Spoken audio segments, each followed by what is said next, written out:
Oi pessoal, tudo bem? Bem-vindos ao meu canal. Eu sou o professor Wallace e você assistirá a mais uma videoaula da nossa série de funções de várias variáveis. Mas antes de iniciarmos a aula de hoje, eu quero trazer uma novidade. A partir de agora, o nosso canal tem um novo nome. Ele vai se chamar o Física com Cálculo. Espero que vocês tenham curtido o nome. Coloque aí nos comentários o que vocês acharam. Então vamos conferir mais uma videoaula. Na aula de hoje, nós vamos falar sobre um novo sistema de coordenadas. Vamos conhecer o sistema de coordenadas polares. Esse sistema ele é muito útil e bastante utilizado nos dias atuais. Um sistema de coordenadas ele pode ser representado por um ponto localizado em um plano, onde a gente utiliza um par ordenado, ou seja, um conjunto de dois valores de números que são chamados de coordenadas. Para que vocês possam compreender melhor, eu trouxe aqui a imagem de um sistema muito conhecido por vocês, que é o sistema cartesiano, que basicamente consiste de dois eixos perpendiculares entre si, que é o eixo x na horizontal e o eixo y na vertical. Cada um dos eixos são enumerados de forma espacialmente iguais, de modo que quando você tenta localizar um ponto neste diagrama, você consegue identificar muito bem cada um dos valores. Então veja que eu destaquei 4 pontos. Nós temos o ponto 0, 0, nós temos o ponto 2 e 3, nós temos o ponto menos 3 e 1, nós temos o ponto menos 1,5 e menos 2,5. É importante que a gente saiba fazer a leitura desse sistema de coordenadas. Então veja que cada um dos pontos tem as suas respectivas coordenadas. A gente tem as coordenadas no eixo x e as coordenadas no eixo y. Então, quando você olha, por exemplo, o ponto 0, 0, você está dizendo que ele é um ponto localizado no sistema de coordenadas cartesianas, com as coordenadas 0 no eixo x e 0 no eixo y. Logo, ele vai estar exatamente na origem. O ponto 2 e 3 ele tem coordenada 2 no eixo x e coordenada 3 no eixo y. O ponto menos 3 e 1 tem coordenada menos 3 no eixo x e 1 no eixo y. E o ponto menos 1,5 e menos 2,5, ele tem coordenadas menos 1,5 no eixo x e menos 2,5 no eixo y. De modo geral, a gente pode falar que um ponto arbitrário qualquer, ele vai ter a coordenada x no eixo x e a coordenada y no eixo y. Tudo bem? E a seguir, a gente vai aprender, eu vou descrever para vocês um novo sistema de coordenadas. Ele foi inicialmente introduzido por Newton e que nós iremos chamá-lo de sistema de coordenadas polares. E o que consiste esse sistema de coordenadas polares? Basicamente, as coordenadas polares, elas são um sistema de coordenadas bidimensionais, ou seja, elas precisam de dois valores para representar o ponto, assim como aconteceu no sistema de coordenadas cartesiano, e ele é determinado por uma distância e um ângulo em relação a um ponto fixo de referência. Uma forma da gente visualizar é exatamente através dessa imagem. Veja que eu trago para vocês dois pontos e eles estão bem representados. Eu tenho um eixo que é chamado de eixo polar, é o eixo que a gente toma como referência para que você faça a contagem do ângulo, e a gente pode verificar que, por exemplo, o ponto que tem as coordenadas 3 e 60 graus, ele tem uma distância com relação à origem de 3 unidades e uma rotação com relação ao eixo polar de 60 graus. Já o outro ponto que tem coordenadas polares 4 e 210 graus, ele tem uma distância da origem de 4 unidades e uma rotação com relação ao eixo polar de 210 graus. Também a gente utiliza, além de graus, para descrever essa rotação, a gente utiliza a unidade de radianos. De modo geral, a gente fala que o ponto ele é representado por um par ordenado r e θ, onde r e θ são o que nós chamamos de coordenadas polares do ponto P. O r também é chamado de coordenada radial e o θ é chamado de coordenada angular. Nós utilizamos uma convenção de que o ângulo ele é positivo quando for medido no sentido anti-horário da rotação a partir do eixo polar e negativo se for medido no sentido horário. De modo geral, a gente pode afirmar que as coordenadas radial e angular do sistema de coordenadas polares, eles variam da seguinte maneira. O r ele é sempre positivo, ele está entre zero e infinito. Afinal de contas, ele vai medir a distância do seu ponto até a origem do seu eixo polar. Já o ângulo θ, ele aqui a princípio está colocado como 0 a 2π, que indicaria uma volta completa em torno do eixo. Mas lembre-se, você pode dar uma volta, duas voltas, três voltas, uma infinidade de voltas.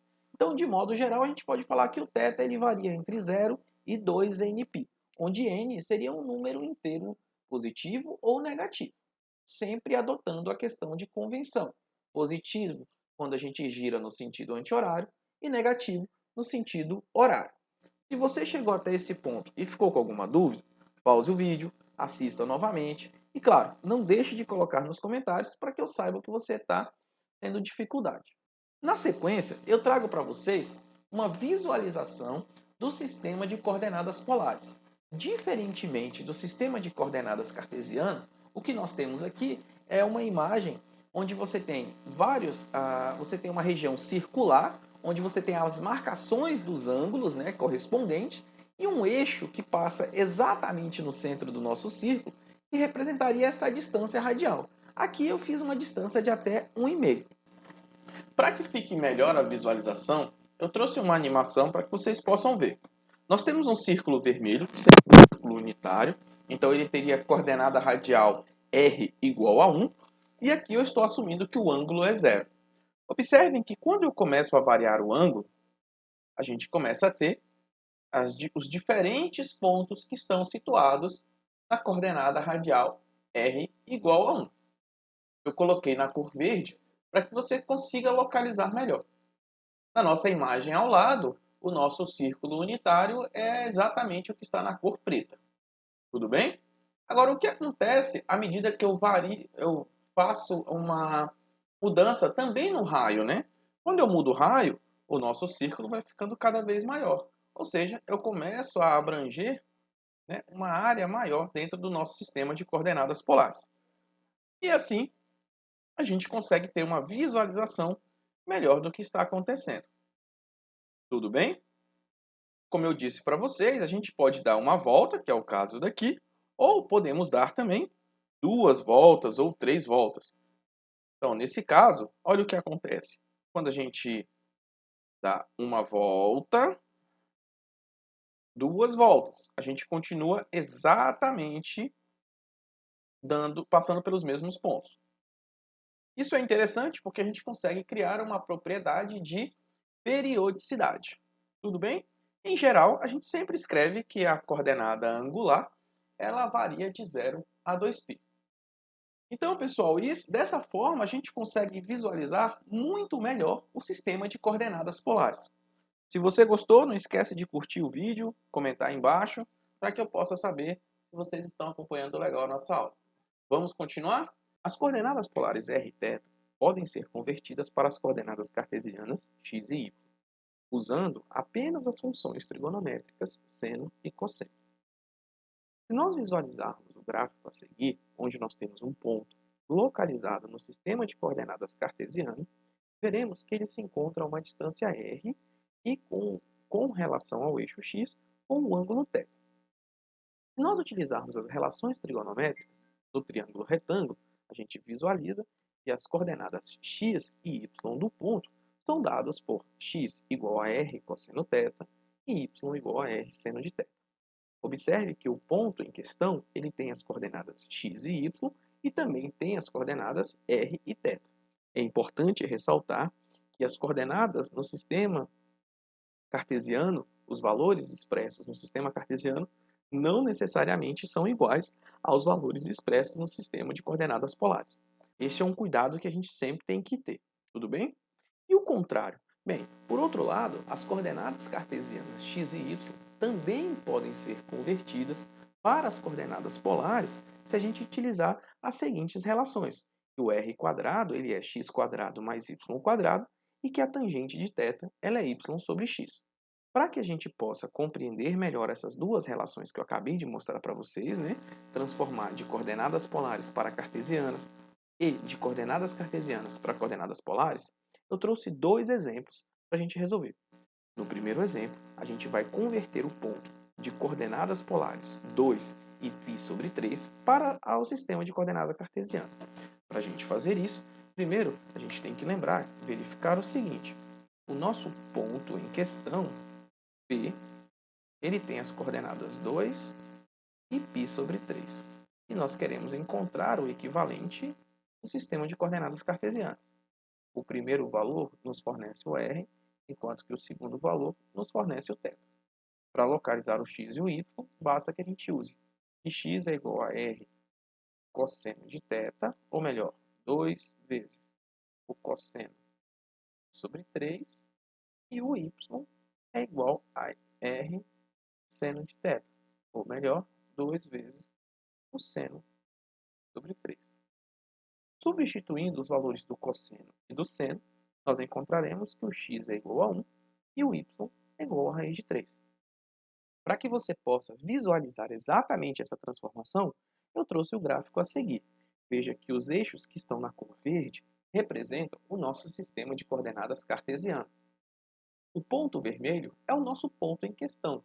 Eu coloquei ele justamente para que você possa visualizar a diferença nos dois sistemas de coordenadas. No sistema de coordenadas polares, é possível ver que o nosso ponto encontra-se a uma distância de 2 unidades de distância da origem e com um ângulo de 60 graus. Entretanto, quando a gente visualiza esse mesmo ponto descrito no sistema de coordenadas cartesianos, observamos que eles têm as coordenadas 1 no eixo x e raiz de 3 no eixo y. Tudo bem? Vamos verificar agora o nosso próximo exemplo, onde a gente vai representar um ponto em coordenadas cartesianas e vamos encontrar o seu equivalente em coordenadas polares. Vamos agora representar o ponto com coordenadas cartesianas 1 e menos 1 em termos de coordenadas polares. Então, novamente, nós temos com coordenadas 1 e menos 1. E queremos encontrar as coordenadas polares desse ponto. Então, veja que esse primeiro valor ele fornece o x, enquanto esse segundo valor nos fornece o y. Novamente, para que a gente possa encontrar, a gente tem que usar as relações. R quadrado é x quadrado mais y ao quadrado. Substituindo, vamos encontrar que isso é igual a 2. Logo, o R é raiz de 2. E a tangente de θ, ela vai ser y sobre x. Isso vai ser igual a menos 1. Logo, o seu ângulo aqui vai ser θ igual a 315 graus. Para facilitar a visualização, assim como eu fiz no exemplo anterior, eu trouxe aqui o gráfico representando o ponto em questão. Então, o nosso ponto em questão ele tem as coordenadas 1 e menos 1, né? Ele está localizado ali no quarto quadrante. E quando a gente escreve esse ponto no sistema de coordenadas polares, a gente vê que essa distância da origem ao ponto é raiz de 2 e o ângulo que é formado é exatamente esse, de 315 graus. Ok? Deixa aí nos comentários se você conseguiu resolver, conseguiu encontrar o ponto, se teve alguma dificuldade, para que eu possa também dar esse feedback para você. Beleza, pessoal? Vamos continuar? Continuando, ainda falando de coordenadas polares, agora a gente pode começar a pensar em escrever os gráficos. Agora a gente pode começar a pensar em como desenhamos as curvas polares, né? E o que vem a ser as curvas polares? O gráfico de uma equação do tipo R igual a f de θ, ou, de uma forma mais genérica, uma equação em que envolva as coordenadas radial e angular igual a zero, vai consistir em um conjunto de pontos que tem pelo menos uma representação do tipo R e θ, cujas coordenadas vão satisfazer essa equação. Na prática, a gente pode ver um exercício. Então aqui, qual é a curva que é representada pela função R igual a 2? Bem, de novo, a gente vai ter que utilizar as informações que nós sabemos. Veja que a função R igual a 2, ela pode ser escrita também como sendo a raiz quadrada de x quadrado mais y quadrado igual a 2. Por que eu utilizei o sistema de coordenadas cartesiano? Porque no sistema de coordenadas cartesiano, nós sabemos como identificar essa função. Veja que se eu elevar os dois lados ao quadrado, eu vou ter que x² mais y ao quadrado é igual a 4, e essa é justamente a equação do círculo. E era de se esperar, porque quando a gente utiliza o sistema de coordenadas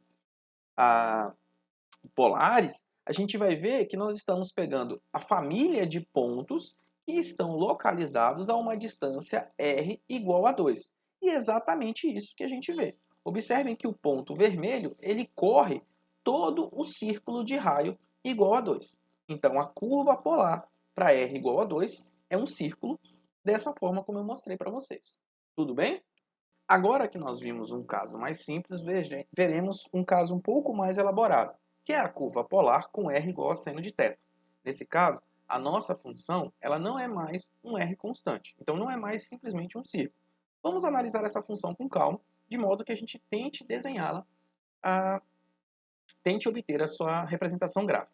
Para isso, a gente vai fazer o uso daquilo que a gente conhece. Vamos levar para o sistema de coordenadas cartesiano. Lembre que r quadrado é x² mais y² e que o y ele é r seno de θ. Se eu usar essa informação agora, eu vou ter o seguinte, que o r é igual a y sobre r. Observe que eu peguei esse seno aqui, né, a partir dessa relação, e eu vou encontrar então que r² é igual a y. De novo, se eu usar a relação que a coordenada radial ao quadrado é igual a x² mais y², então eu vou ter x² mais y² igual a y, e posso organizar melhor esse termo. X² mais y² menos y igual a zero. Até esse ponto, é importante que a gente comente o seguinte. Eu posso melhorar mais ainda. Então, eu tenho que x² mais y² menos y, e vou fazer um truque. Vou somar com 1 e subtrair uma unidade. Veja que esses dois termos não vão acrescentar em absolutamente nada no nosso problema. Tá? Por que eu fiz isso? Porque agora, quando eu olho para esses três termos aqui, eu tenho uma equação quadrática completa. Então, eu tenho uma coisa do tipo y menos 1 ao quadrado. E aí, organizando melhor, o que nós vamos ter é x² mais y menos 1 ao quadrado, tudo isso igual a 1. E essa equação, novamente, é a equação do círculo, porém com um círculo localizado fora da origem.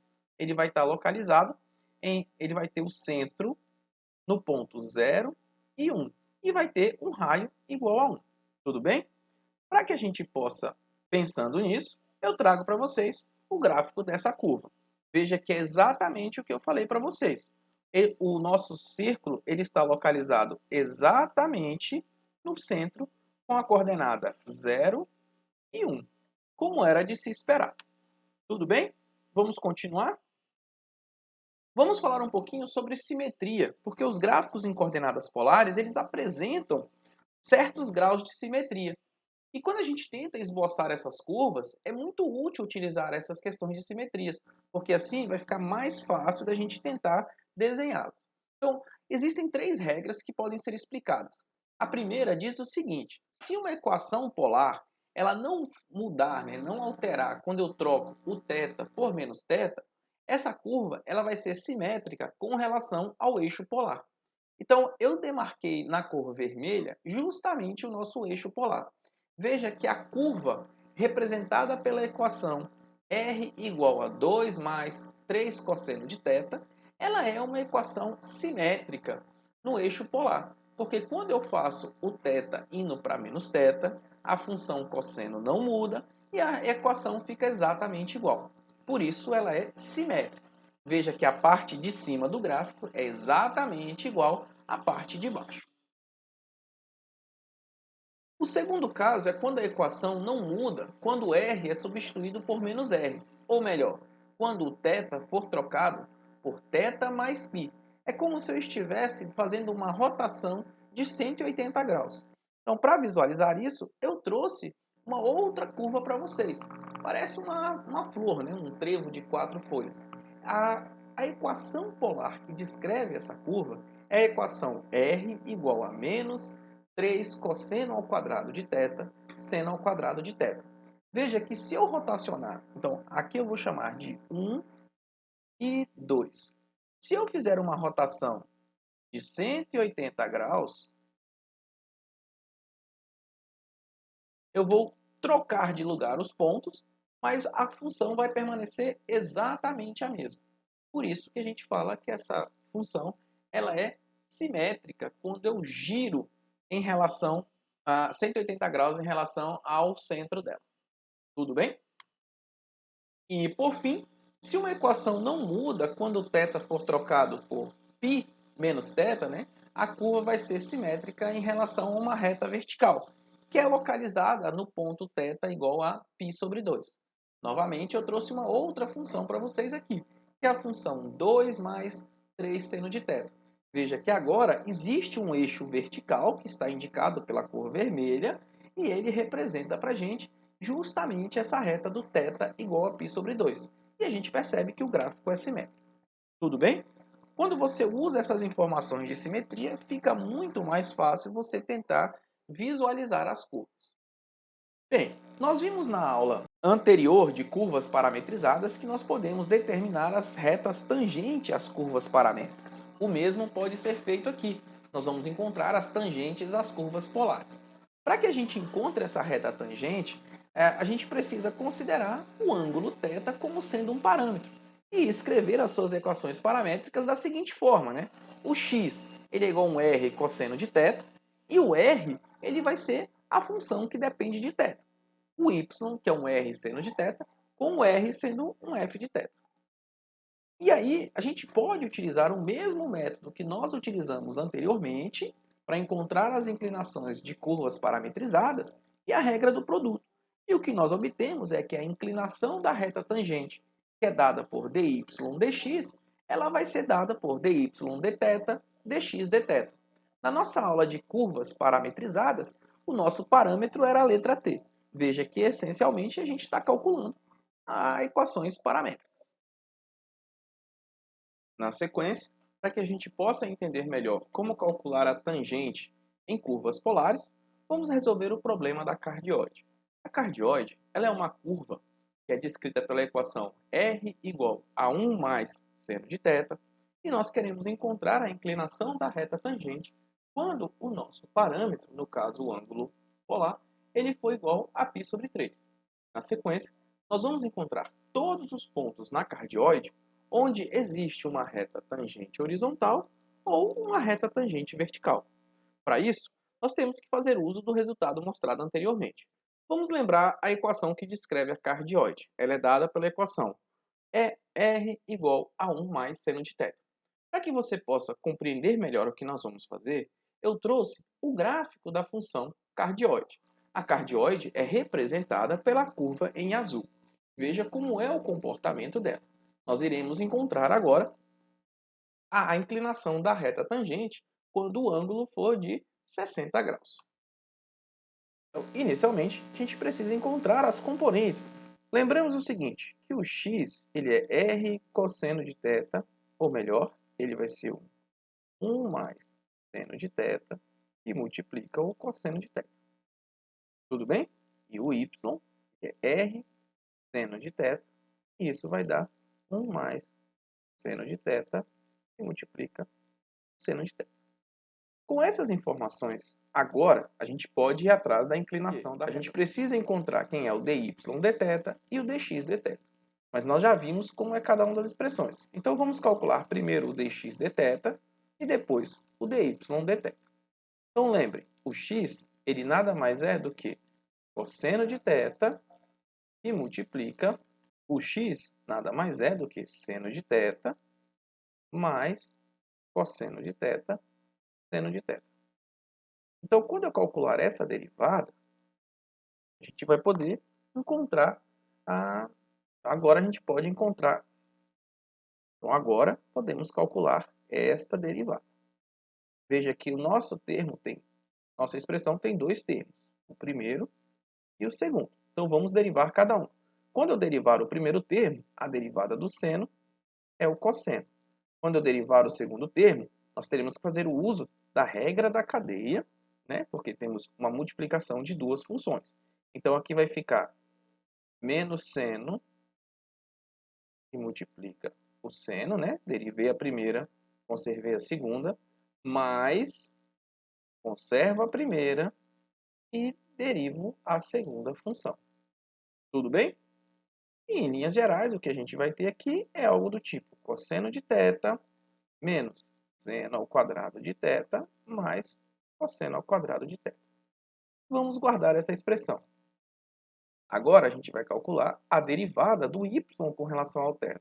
Mas lembre que ele vai ser dado por seno de θ e multiplica o seno de θ ao quadrado. Novamente, nós vamos calcular a derivada disso. E vamos encontrar que aqui vai dar cosseno de θ e aqui vai ficar mais 2 seno de θ cosseno de θ. Tudo bem? Agora que a gente já encontrou essas expressões, a gente pode calcular o valor, né, da inclinação da reta tangente quando θ for igual a π sobre 3. Para isso, basta substituir na equação aqui e nesta outra equação quando o θ for esse valor. Substituindo com todo o cuidado, lembrando quanto é o cosseno de π sobre 3, o seno de π sobre 3, o que vocês irão encontrar é que a inclinação da reta tangente ao ponto, ela vai ter o valor de menos 1. Se você chegou a esse ponto, ficou com alguma dúvida, pause o vídeo, faça num papel ao lado todas as anotações, reproduza todos os passo a passo e tenha em mãos também uma calculadora, porque você vai precisar calcular o cosseno do ângulo de π sobre 3. Lembre que o π sobre 3 nada mais é do que 60 graus. Então, calcule o cosseno de 60, o seno de 60 e substitua nessas expressões. Após a simplificação, você vai ver que o resultado vai dar menos 1. Tudo bem? Bem, uma vez que a gente encontrou a inclinação da reta tangente, agora a gente vai atrás das retas que são tangentes horizontais ou verticais. Nós vamos fazer primeiro as que são horizontais. Então, quando a reta tangente é horizontal, é porque nós temos que a derivada do y com relação ao parâmetro ela é igual a zero. Em outras palavras, nós vamos ter que mostrar que o cosseno de θ mais 1 mais seno de θ é igual a zero. E isso é verdade se e somente se então, o produto de dois termos vai ser igual a zero quando ou o primeiro termo é igual a zero ou o segundo termo é igual a zero. E analisando essas duas equações, né? Então, dessa primeira equação, com o cosseno de θ sendo igual a zero, nós temos que, quando o ângulo é 90 graus, quando o ângulo é 270 graus, né, o π sobre 2 e 3π sobre 2, eu garanto que essa função é igual a zero. Além disso, eu tenho que olhar para o segundo termo e vou ver que essa equação ela vai ser verdadeiramente idêntica, né, ou seja, 1 mais seno de θ vai ser igual a zero quando eu tiver os ângulos 7π sobre 6 e 11π sobre 6. Verifique que quando você substituir esses dois valores dentro desta equação, a sua equação vai dar igual a zero. E quando eu substituir esses dois valores dentro da primeira equação, ela também vai dar a zero. Então, nós já temos aqui 4 pontos para poder verificar. Tudo bem? Perfeito. Agora, vejamos o que acontece para as retas verticais. Bem, para as retas verticais, nós vamos ter que estudar que o dx dθ é igual a zero. Ou seja, nós vamos ter que verificar que 1 mais seno de θ que multiplica 1 menos 2 seno de θ, isso é o resultado da derivada, né? Isso tem que ser igual a zero. E isso é verdade, novamente, se 1 mais seno de θ for igual a zero, ou se 1 menos 2 seno de θ for igual a zero.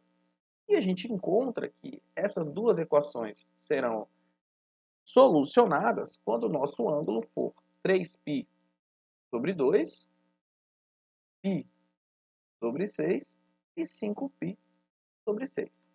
Então aqui nós temos todos os conjuntos de pontos em que nós temos alguma reta tangente horizontal e uma reta tangente vertical. Então vamos analisar cada um deles.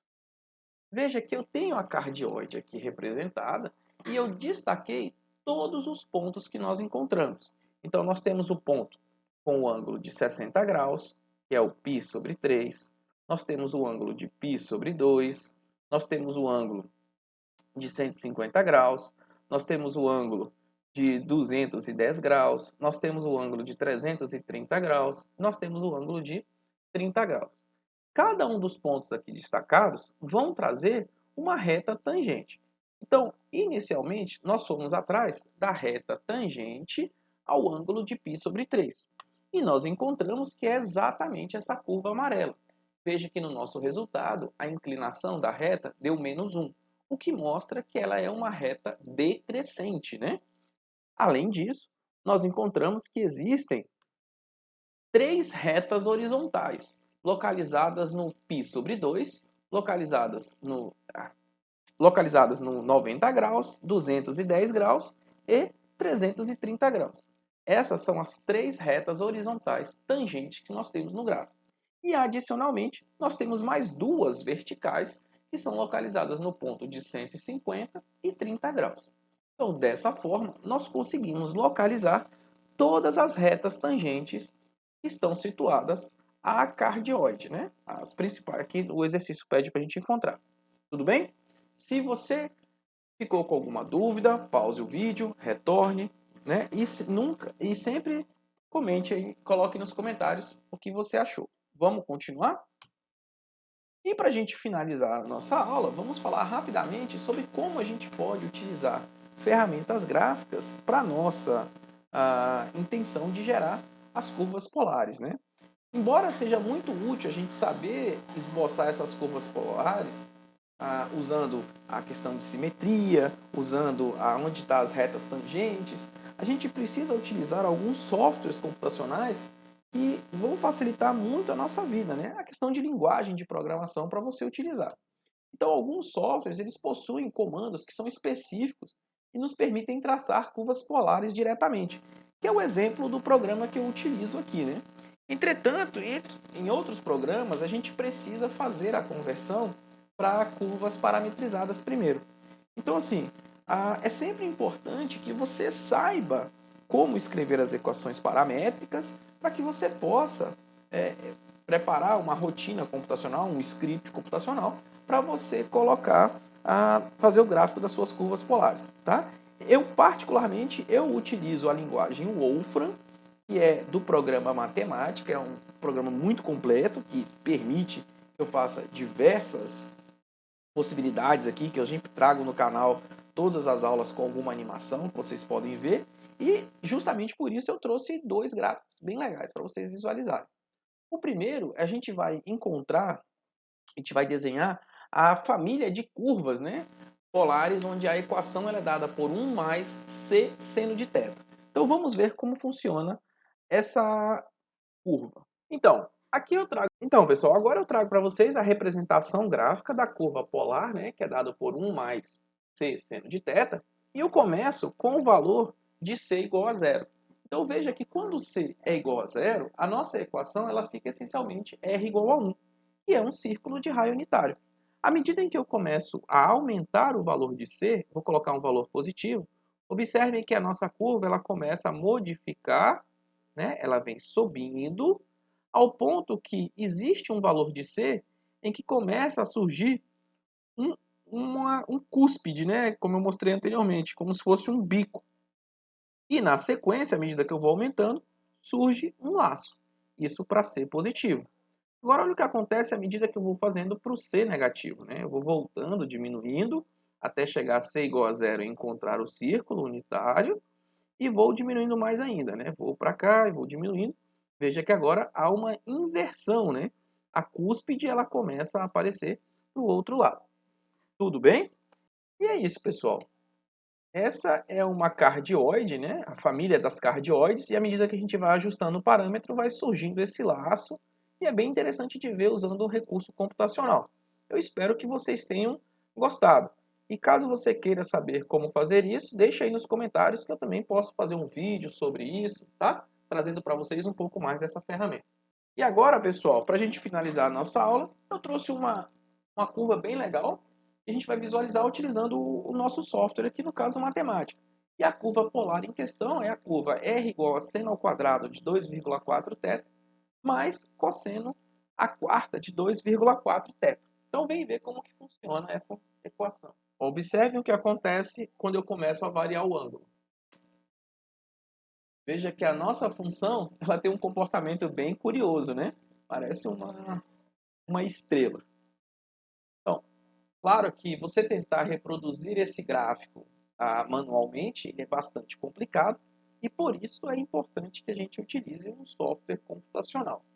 E assim a gente chega ao final de mais uma videoaula com essa belíssima imagem. Eu termino, né, a nossa aula sobre curvas polares. Eu espero que você tenha gostado. Não esquece de curtir, compartilhar. Se você não se inscreveu no canal, se inscreve aí para que você possa receber as notificações. Tudo bem? E é isso. E aguardo vocês na nossa próxima aula. Muito obrigado pela sua atenção. Fui!